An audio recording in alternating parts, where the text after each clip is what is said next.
ದೇಹದ ಅಲ್ಲಿರುವಂಥ ಕೈಗಳು ಅತಿ ಮುಖ್ಯವಾದ ಅಂಗ. ಇದರಲ್ಲಿ ಪಂಚಭೂತಗಳು, ನಮ್ಮ ಕೈಯಲ್ಲಿರೋ ಬೆಟ್ಟುಗಳು ಪಂಚಭೂತಗಳನ್ನು ತೋರಿಸುತ್ತೆ. ಕಿರುಬೆರಳು, ಮಕ್ಕಳು ಹೀಗೆ ಮಾಡಿದ ತಕ್ಷಣ ಏನೋ ಪಿಸ್ ಮಾಡೋಕ್ಕೆ ಹೋಗಬೇಕು ಅಂತ ಕೇಳ್ತಾರಲ್ಲ, ಅದನ್ನು ನೆನ್ಪಿಟ್ಕೊಂಬಿಡಿ. ಅದನ್ನು ಫಸ್ಟ್ ಮುದ್ರೆ ಅಂತ ಇಟ್ಕೊಂಡ್ರೆ ಫಸ್ಟ್ ಪಂಚಭೂತಕ ತತ್ವಗಳು ಯಾವುದು? ವರುಣ. ಎರಡನೇದು ಪೃಥ್ವಿ, ನೀರು ಭೂಮಿಯ ಪಕ್ಕನೇ ಇರುತ್ತೆ, ಹಾಗಾಗಿ ನೀರು ಇದು ಭೂಮಿ, ಸೊ ಪೃಥ್ವಿ ತತ್ವ. ಎರಡಕ್ಕೂ ಎಟಕದೇ ಇರುವಂಥದ್ದು ಆಕಾಶ, ಉದ್ದಕ್ಕಿದೆ, ಸೊ ಆಕಾಶ. ಅದ್ರ ಪಕ್ಕದಲ್ಲಿರೋದು ಗಾಳಿ.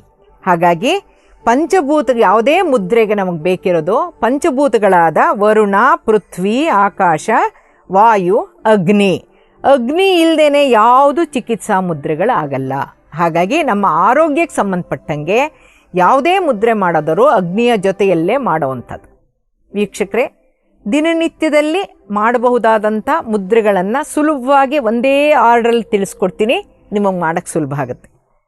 ವರುಣ ಮುದ್ರೆ, ಜಸ್ಟ್ ಟಚ್ ಮಾಡಿ. ಈ 3 ಬೆಟ್ಟುಗಳು ಹೇಗಿರಬೇಕು? ನೇರವಾಗಿರಬೇಕು. ವರುಣ ಮುದ್ರೆ ಇದೇನು ಮಾಡುತ್ತೆ?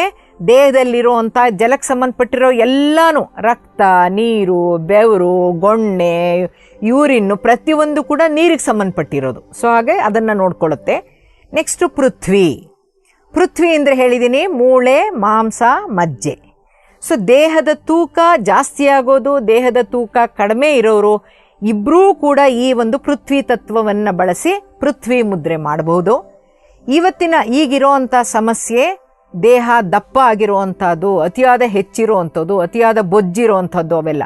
ಹಾಗಾಗಿ ಈ ಪೃಥ್ವಿ ಮುದ್ರೆ ಮಾಡ್ತಾ ಬಂದರೆ ದೇಹದ ತೂಕನ ಬ್ಯಾಲೆನ್ಸ್ ಮಾಡಿ ಎತ್ತರಕ್ಕೆ ಎಷ್ಟು ತೂಕ ಇರಬೇಕು ಅಷ್ಟಕ್ಕೆ ಅದು ಪ್ರಯತ್ನ ಪಡುತ್ತೆ.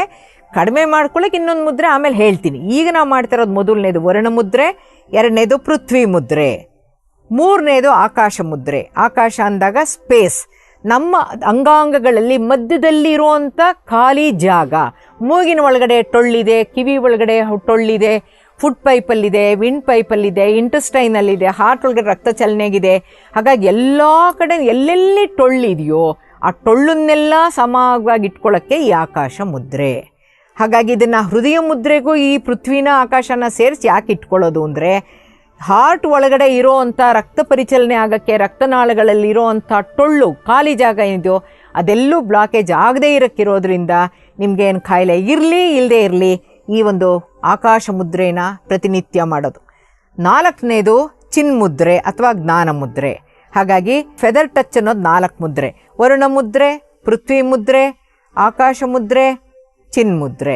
ಈಗ 4 ಮುದ್ರೆ ಪ್ಲೇನ್ ಆಯಿತು. ಈಗ ನಾವು ಮಾಡಬೇಕಾಗಿರೋದು ಎಲ್ಲಿಗೆ ನಿಲ್ಲಿಸಿದೀವೋ ಅಲ್ಲಿಂದ ಮಡ್ಚಕ್ಕೆ ಶುರು ಮಾಡಿ ಈ ಹೆಬ್ಬೆಟ್ಟನ್ನು ಅಗ್ನಿಗೆ ಮುಟ್ಟಿಸ್ಬೇಕು.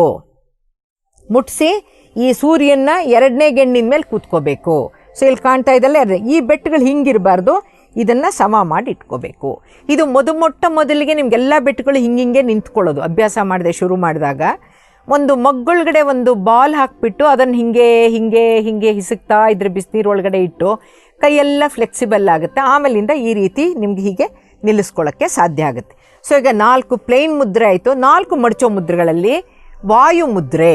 ದೇಹದ ಯಾವ ಭಾಗದಲ್ಲಿ ಯಾವುದೇ ರೀತಿಯ ನೋವುಗಳು, ವಾತಗಳು ಇದ್ದರೆ ಈ ವಾಯು ಮುದ್ರೆ ಮಾಡೋದ್ರ ಮೂಲಕ ನೋವುಗಳು ಕಡಿಮೆ ಆಗುತ್ತೆ.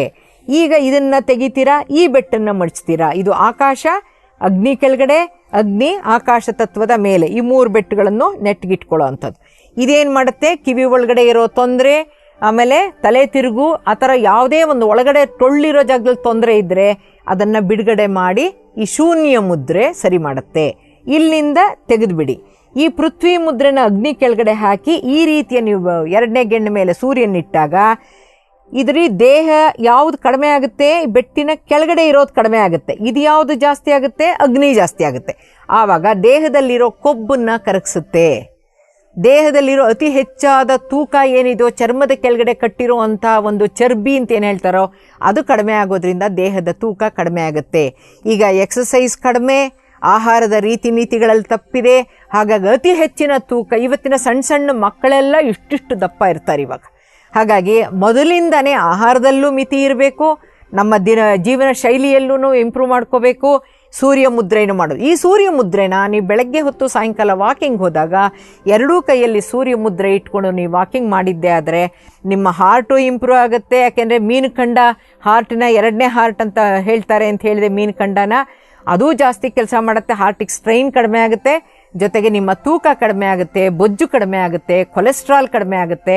ಇದು ಬಹಳ ಉತ್ತಮವಾದ ಇಂದಿನ ದಿನಕ್ಕೆ ಪ್ರಸ್ತುತವಾದ ಮುದ್ರೆ ಸೂರ್ಯ ಮುದ್ರೆ.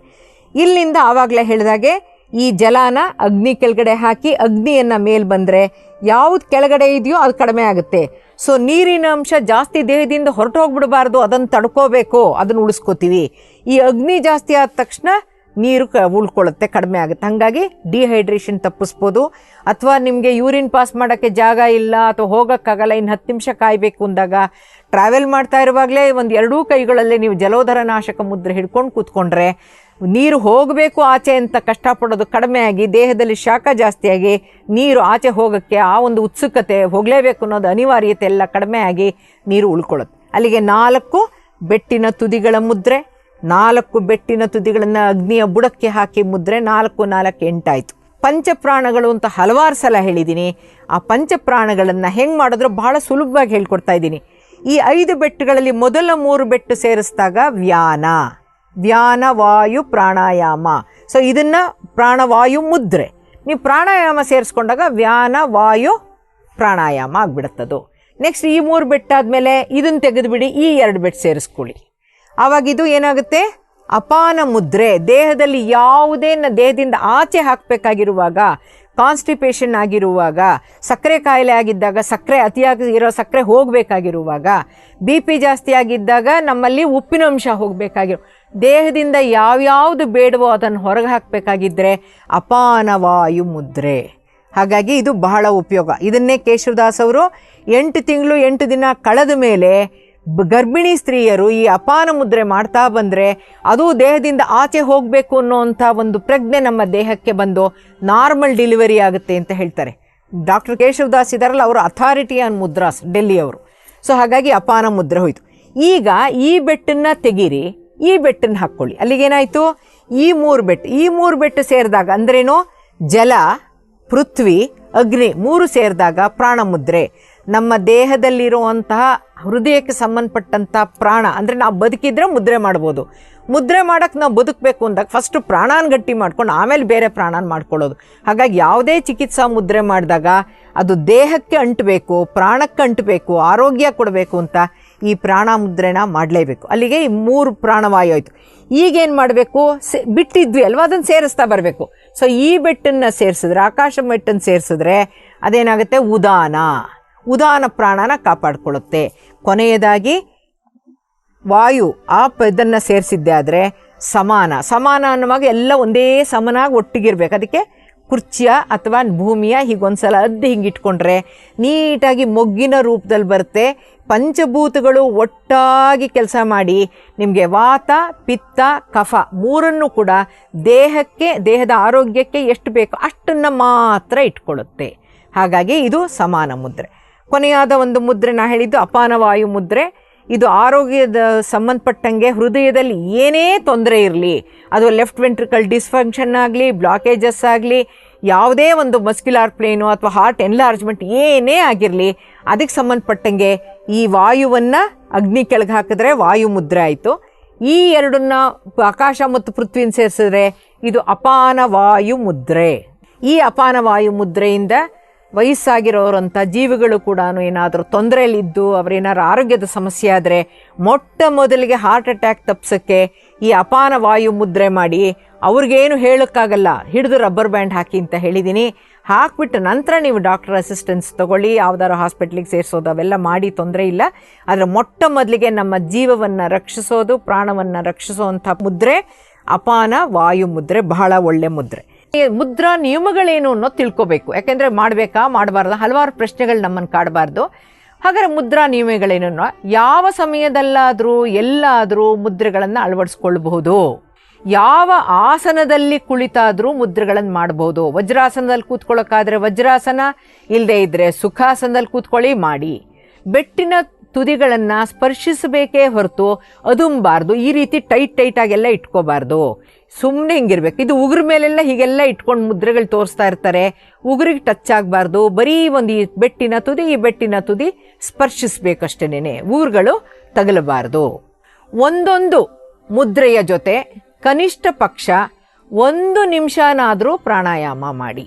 ಪ್ರಾಣಾಯಾಮ ಯಾವುದು ಗೊತ್ತಿಲ್ಲದೆ ಇದ್ದರೆ ಬರೀ ದೀರ್ಘ ಉಸಿರಾಟ ಮಾಡಿ ಸಾಕು. ಕಪಾಲಭಾತಿ ಗೊತ್ತಿದ್ರೆ ಕಪಾಲಭಾತಿ ಜೊತೆ ಮಾಡಿ. ಇಲ್ಲದೆ ಇದ್ದರೆ ಅನುಲೋಮ ವಿಲೋಮನಾರು ಯಾವುದಾದ್ರೂ ಪ್ರಾಣಾಯಾಮ ಆಗಲಿ ಕಣ್ಣು ಮುಚ್ಚಿ ನಿಮ್ಮ ಗಮನ ಪೂರ್ತಿ ಮಾಡ್ತಾ ಇರೋ ಕ್ರಿಯೆ ಮೇಲೆ ಸಂಪೂರ್ಣವಾಗಿ ತೊಡಗಿಸ್ಕೊಳ್ಬೇಕು. ಎಲ್ಲ ಚಿಕಿತ್ಸಾ ಮುದ್ರೆಗಳು ಅಗ್ನಿಯ ಜೊತೆಯಲ್ಲೇ, ಅಗ್ನಿಗಳ ಜೊತೆ ಇಲ್ಲದೆ ಯಾವುದು ಮುದ್ರೆ ಆಗಲ್ಲ. ಹಾಗಾಗಿ ಯಾಕಂದ್ರೆ ಪ್ರತಿಯೊಂದರಲ್ಲೂ ಅಗ್ನಿಯ ಪಾತ್ರ ಇದೆ. ಹಾಗಾಗಿ ಎಲ್ಲ ಚಿಕಿತ್ಸಾ ಮುದ್ರೆಗಳು ಕೂಡ ಅಗ್ನಿ ಜೊತೆಯಲ್ಲಿರುತ್ತೆ. ಯಾವಾಗ ನೀವು ಚಿಕಿತ್ಸಾ ಮುದ್ರೆಗಳನ್ನು ಮಾಡ್ತೀರೋ ಅಂತಿಮವಾಗಿ ಪ್ರಾಣ ಮುದ್ರೆ ಮಾಡಲೇಬೇಕು. ಇಲ್ದಿರ ಮಾಡಿರೋದು ಇಫೆಕ್ಟ್ ಇರಲ್ಲ. ಕೊನೆಯಲ್ಲಿ ಸಮಾನ ಮುದ್ರೆ ಕೂಡ ಮಾಡಿ. ಮುದ್ರೆಯಲ್ಲಿ ಬೆರಳುಗಳು ಸಡಲ್ವಾಗಿರಬೇಕು, ಅಮುಕ್ಕೊಳ್ಬಾರ್ದು. ಮುದ್ರೆಯಲ್ಲಿ ಇಲ್ಲದೇ ಇರೋವಂಥ ಬೆರಳುಗಳು ನೇರವಾಗಿರಬೇಕು. ಇನ್ನು ಹೀಗೆಲ್ಲ ಇಟ್ಕೋಬಾರ್ದು. ಚಿನ್ಮುದ್ರೆ, ಜ್ಞಾನ ಮುದ್ರೆ ಇಟ್ಟರೆ ಈ 3 ಬೆಟ್ಟುಗಳು ಕೂಡ ನೇರವಾಗಿರಬೇಕು. ಮುದ್ರೆಗಳು ಮಂಡಿಯಿಂದ ಮುಂದಕ್ಕಿರಬಾರ್ದು. ನೀವು ಮುದ್ರೆಗಳು ಮಾಡುವಾಗ ತೊಡೆಯಿಂದ ಇಳಿಬಿಟ್ಟು ನೀವು ಈ ಥರ ಮಾಡಿದ್ರೆ ನೀವೇನು ಸಂಪಾದನೆ ಮಾಡ್ಕೊಂಡಿರ್ತಾರೆ ಎನರ್ಜಿ ಎಲ್ಲ ಭೂಮಿ ಎಳ್ಕೊಂಡು ಹೋಗುತ್ತೆ. ನಿಮ್ಮ ದೇಹದಲ್ಲಿ ಇರೋ ಎನರ್ಜಿ ಯಾವ ಕಾರಣಕ್ಕೂ ಕಡಿಮೆ ಆಗಬಾರ್ದು. ನಮ್ಮಲ್ಲಿರೋ ಎನರ್ಜಿ ಮುದ್ರೆಗಳ ಸಹಾಯದಿಂದ ನಮ್ಮ ದೇಹಕ್ಕೇ ತಿರ್ಕೊಂಡು ಬರಬೇಕಾಗಿರೋದ್ರಿಂದ ಮಂಡಿಯಿಂದ ಹಿಂದಕ್ಕೆ ಇಟ್ಕೊಂಡು ಮಾಡಿ. ಚಿಕಿತ್ಸಾ ಮುದ್ರೆಗಳೊಂದಿಗೆ ಅಥವಾ ಚಿನ್ಮುದ್ರೆಯೊಂದಿಗೆ ಅಥವಾ ಅನುಲೋಮ ವಿಲೋಮ ಮುದ್ರೆಯೊಂದಿಗೆ ಪ್ರಾಣಾಯಾಮದೊಂದಿಗೆ ಕಪಾಲಭಾತಿ ಬೇಕಾದರೂ ಮಾಡಬಹುದು. ಯಾವುದೇ ಪ್ರಾಣಾಯಾಮ ಮಾಡಿದ್ರೂ ಪರವಾಗಿಲ್ಲ, ಮುದ್ರೆಗಳನ್ನು ಸೇರಿಸಿ ಮಾಡಬಹುದು. ದಿನಕ್ಕೆ 2 ಬಾರಿ ಕನಿಷ್ಠ 10-15 ನಿಮಿಷಗಳಾದರೂ ತಗೊಂಡು ಮುದ್ರಾ ಪ್ರಾಣಾಯಾಮ ದಿನನಿತ್ಯ ಯಾವುದು ಮಾಡ್ಬೋದು ಅಂತ ಹೇಳಿದ್ದೀನಿ ಅದನ್ನು ಮಾಡಿ. ನಿಂತಾಗಲಿ ಅಥವಾ ನಡೆದಾಗ್ತಾ ಆಗಲಿ ಶೂನ್ಯ ಮುದ್ರೆಯನ್ನು ಮಾಡಬಾರ್ದು ಅಂತ ಹೇಳಿದ್ದೀವಿ. ಅದ್ರ ಬಗ್ಗೆ ಎಚ್ಚರ ಇರಲಿ, ನೆನಪಿರಲಿ. ವೀಕ್ಷಕರೇ, ಆರೋಗ್ಯಕ್ಕಿಂತ ಮಿಗಿಲಾದ ಆನಂದನೇ ಇಲ್ಲ, ಆರೋಗ್ಯಕ್ಕಿಂತ ಮಿಗಿಲಾದ ಐಶ್ವರ್ಯ ಇಲ್ಲ. ಕೈಗಳಿಂದಲೇ ಆರೋಗ್ಯದ ಸಂರಕ್ಷಣೆ ಆಗಲಿ ಎಂಬುದೇ ನನ್ನ ಆಸೆ. ಇವತ್ತಿನಿಂದಾನೇ ನೀವೆಲ್ಲ ಅಭ್ಯಾಸ ಮಾಡ್ತೀರಿ ತಾನೇ ವೀಕ್ಷಕರೇ?